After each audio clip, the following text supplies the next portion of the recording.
It's Sports on Prime on SABC News Channel. Thank you indeed for staying with us. 30 minutes of all your sporting action from both locally and, well, the globe at large. In fact, look to my right-hand side, the juniors, well, the junior Springboks, they've just finished their opening match of the World Cup, and a bit later on in the program, as I promised you in the past hour or so, we're speaking all things pole dancing.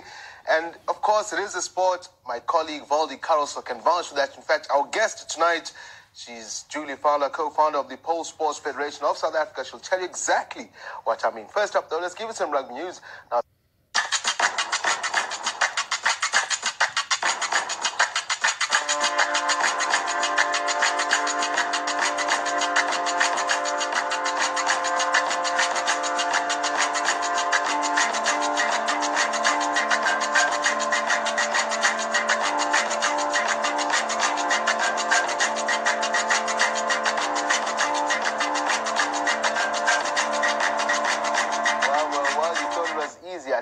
earlier this evening, I posted on social media that while we were having a conversation, interview on the upcoming pole dancing world championships, there was some mixed reaction, of course, from some certain parts of the public and viewers.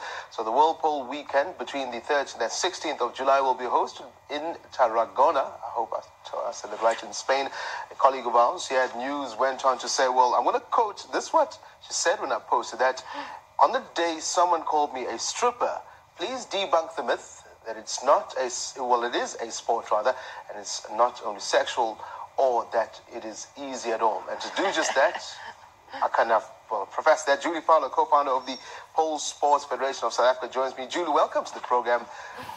Thank you. Let me start here. I used to play rugby in school.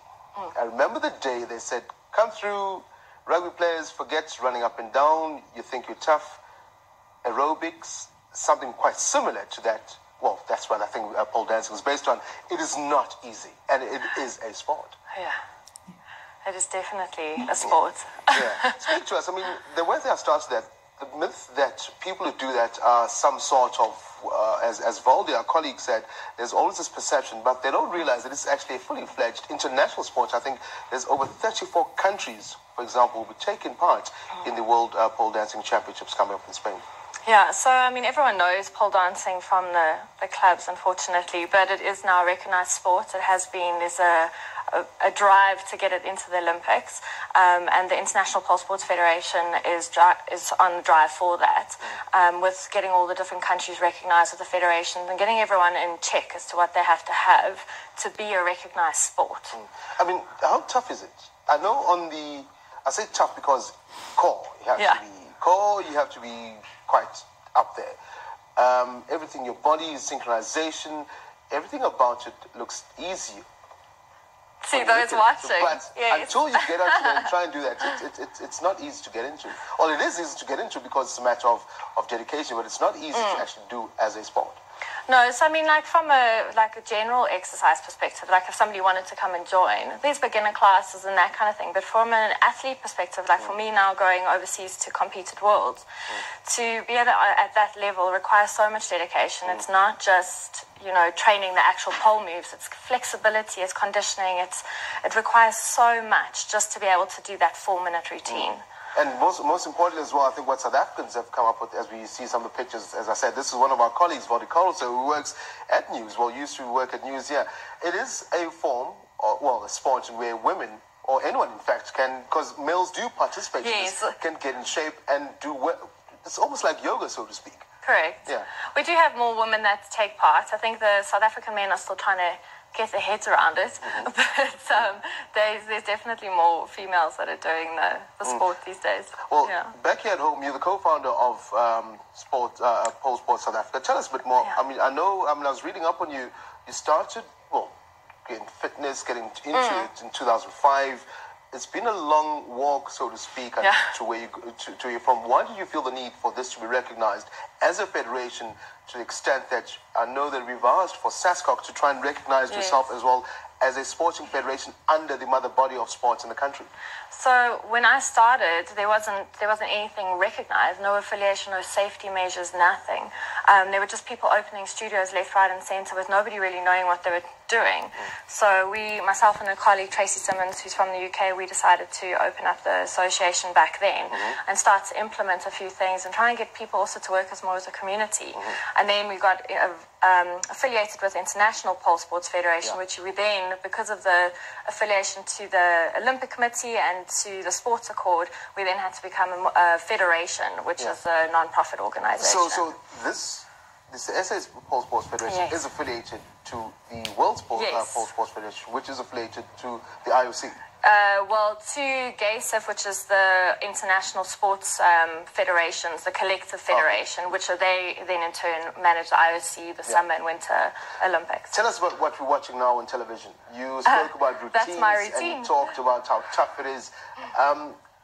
The participation, again, when I was looking at my research, I saw everyone from Japan to basically most countries in the globe do send participants out there, and it is a full-time job, so to speak, if I can put it that way, because there's a living to be made from this.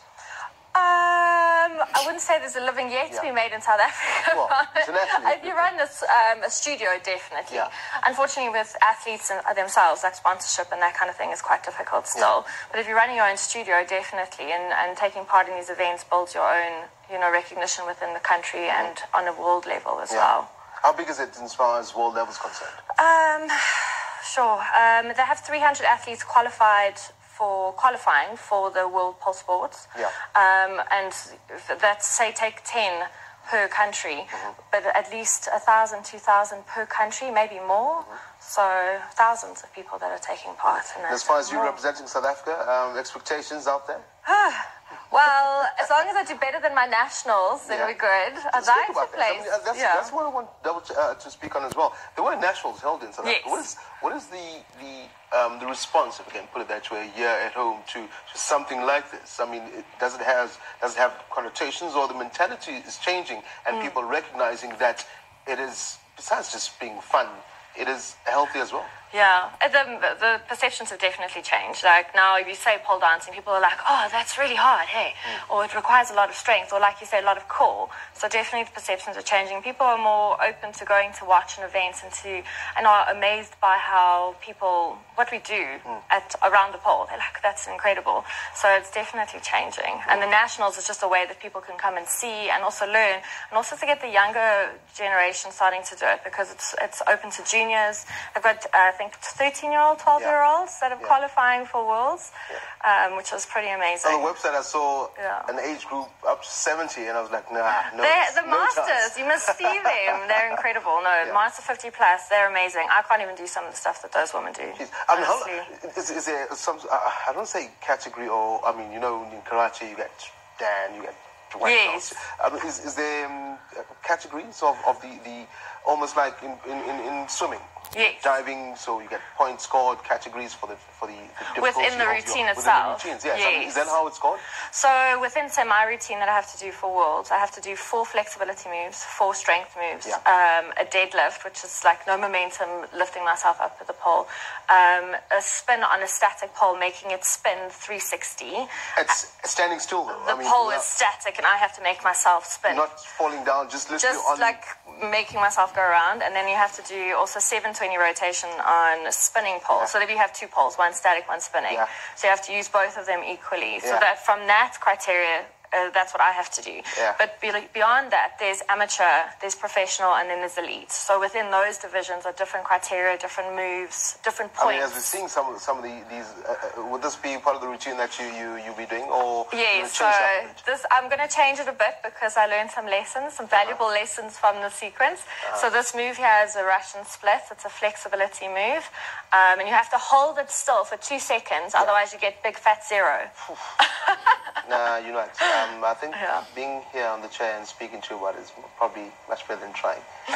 Anyone can join in, though, right? Absolutely. If people sitting and watching at home and saying, look, fitness-wise, we want to join in and have fun, how do people get hold of you? Because I do know that on your page, there's obviously like to raise funds to be able to represent the country. Yes, how do the people get hold of well, myself, I'm on Instagram, Julz Fowler. I don't know if I've got my Instagram tag. We'll try and put it up as well. So the links are all on there, but for classes, Vertical Vixen, we're based in Johannesburg, but there's studios across the country. So just getting in touch with me, I can always refer Website you to someone. verticalvixen.co.za or polesports.org.za.